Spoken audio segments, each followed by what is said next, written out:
La sylviculture mélangée à couvert continu, une autre façon de cultiver nos forêts. Une série proposée par la Forêt Irrégulière École du Bougès, grâce à l'appui de Radio Margeride et du FOGEFOR Lozère.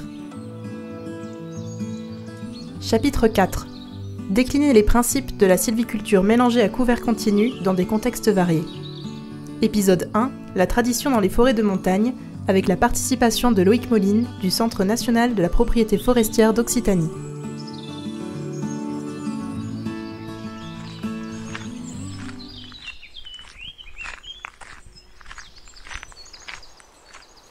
Loïc, nous sommes dans une parcelle boisée que tu considères comme typique des forêts de montagne. Peux-tu nous la décrire et nous dire en quoi elle est si typique ? Cette parcelle est caractéristique de ce que l'on appelle classiquement une hêtraie sapinière.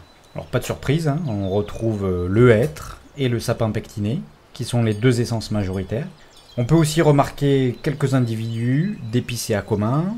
Et là, en sous-étage, il y a du sorbier des oiseleurs, qui est présent de manière anecdotique.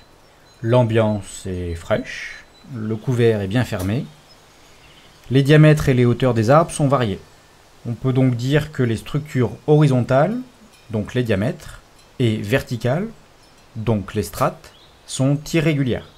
La régénération en hêtre et en sapin est globalement bien présente, avec des semis et des individus un peu plus grands. Quand on fait le tour de ce peuplement, on peut également observer qu'il y a du bois mort au sol, et certains sont encore debout avec des têtes brisées, certainement dues à des chutes de neige. Ce sont ces éléments que l'on retrouve habituellement en plus ou moins grande quantité dans les hêtraies sapinières qui sont des peuplements bien adaptés aux situations de montagne. Nous parlons depuis quelque temps de sylviculture mélangée à couvert continu. On dirait que l'on a ici tous les ingrédients qu'il faut. Est-ce que c'est le fruit d'une gestion exemplaire ? Alors oui, cette parcelle a été bien gérée, sans doute selon les principes d'une sylviculture mélangée à couvert continu, ou au moins avec plein de bon sens. Et c'est important de le souligner. Il y a derrière cela l'envie de ne pas réaliser de coupe rase dans ces terrains de montagne, en pente, souvent sensibles à l'érosion. Après, il faut savoir quand même que l'état de la parcelle n'est pas que lié à la sylviculture. En ce qui concerne la composition en essence, elle est parfaitement adaptée aux conditions de montagne, saison de végétation courte, froid prononcé, précipitations abondantes. Et cette végétation, elle vient s'installer naturellement dans ces contextes.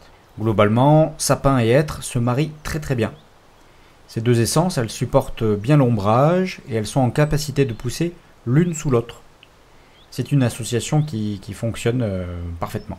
Alors il y en a même une qui parfois peut favoriser le renouvellement de l'autre. C'est pour cette raison qu'appliquer une sylviculture à couvert continu est assez naturel et relativement facile. Les forestiers, dans ces peuplements, ils ont observé ce qui se passait. Et en montagne, il arrive fréquemment que des arbres se renversent. On parle de chablis. Cela crée des petites perturbations et même avec de faibles niveaux d'éclairement, la régénération en hêtre ou en sapin peut s'installer.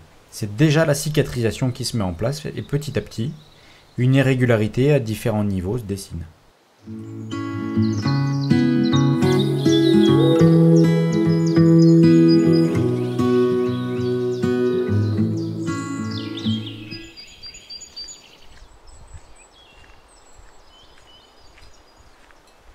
Et donc, dans une hêtraie sapinière, il suffit d'accompagner ces chablis et la régénération qui s'installe pour faire de la sylviculture à couvert continu.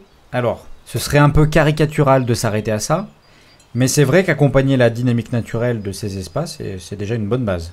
Après, le sylviculteur, il doit veiller au respect de certains équilibres.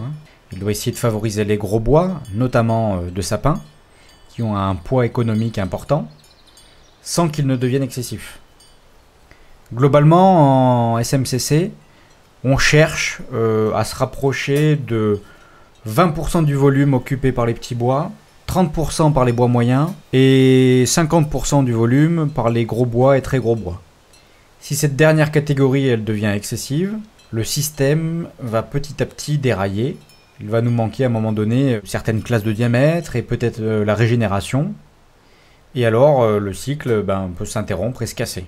Il faut donc bien veiller à ne pas laisser le peuplement trop capitalisé et conserver les équilibres en place entre les essences. Chez nous, le hêtre est valorisable en bois de chauffage. L'avoir dans les peuplements à hauteur de 20 à 30%, ça c'est bien, c'est intéressant.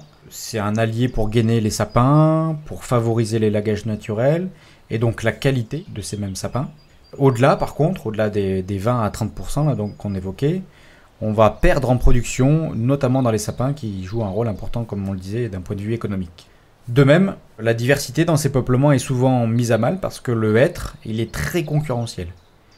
Lorsqu'il est trop abondant, il peut empêcher l'arrivée et le développement d'autres essences. Et pourtant, on le dit à plusieurs reprises, disposer d'érables sycomores, de sorbiers des oiseleurs, d'épicéas communs dans le mélange, c'est plutôt un gage de bonne fonctionnalité. Donc c'est bien le sylviculteur qui, par son martelage, va favoriser ou non cette diversité. Il faut parfois canaliser la nature pour obtenir ce que l'homme désire. Mais dans ce cas, comment le forestier sait-il ce qu'il doit faire? S'il prélève assez de bois ou trop, si la forêt se capitalise, etc. Existe-t-il des outils, des méthodes pour suivre les forêts et leurs évolutions? C'est là qu'on peut parler un peu de tradition. Les hêtres sapinières sont bien adaptées pour parler de ce sujet, car la méthode alors dite du contrôle, inventée par Gurnot, qui était un sylviculteur français, elle a été mise en application en Suisse, dans le canton de Neuchâtel, notamment dans ces hêtres sapinières. À la fin du 19e siècle, Biolay, c'était un forestier suisse là, qui était plutôt adepte de la sylviculture proche de la nature, il a décidé d'appliquer cette méthode au peuplement dont il avait la gestion. Alors la méthode, elle consiste à réaliser des inventaires réguliers au sein des parcelles de la forêt. Il est ainsi possible d'avoir accès à une mine d'informations comme la composition précise en essence, la répartition en diamètre et surtout la production de bois. On déduit la valeur de l'accroissement par comparaison d'inventaire. Et ça, c'est un élément clé, car avec cette donnée, le forestier va pouvoir décider de prélever l'intégralité de l'accroissement lorsque la forêt paraît équilibrée, c'est-à-dire lorsqu'elle est en capacité de produire du bois et de se régénérer. Ce même forestier, dans une autre parcelle, pourra récolter davantage que l'accroissement s'il constate que la quantité de bois est trop importante pour se régénérer. Au contraire, lorsque le capital est trop faible, il prélèvera moins que l'accroissement. Et donc Biolay a eu de bons résultats avec cette méthode? Alors, en premier lieu, ces observations confortées par cette méthode lui ont permis de faire évoluer les plans d'aménagement qui étaient élaborés par ses prédécesseurs. Au lieu d'exploiter des arbres en pleine croissance et de conserver d'autres moins vigoureux, il a inversé la tendance. Il a appliqué aux parcelles les principes d'une sylviculture irrégulière. Dans la forêt communale de Couvet, l'une des plus célèbres, le volume de bois a été maintenu, voire augmenté depuis plus de 100 ans. La proportion de gros bois a augmenté, l'accroissement et les prélèvements sont soutenus et réguliers. La forêt alors peut assurer ses fonctions en permanence. Et c'est bien la méthode du contrôle qui a permis de déterminer les bons ajustements pour que cette forêt elle soit pérenne et produise du gros bois de qualité en continu. Aujourd'hui, nos systèmes de pilotage des forêts gérées en sylviculture mélangée à couvert continu s'inspirent de ces expériences. Ils sont déclinés par type de peuplement et on a ajouté certains indicateurs en fonction des enjeux, comme le suivi du bois mort ou de la qualité des bois, mais les principes sont les mêmes. Au final, ces forêts de montagne, dans lesquelles il était naturel d'appliquer une sylviculture à couvert continu, ont permis de développer des outils, des méthodes, des références qui ont été déclinés à d'autres peuplements.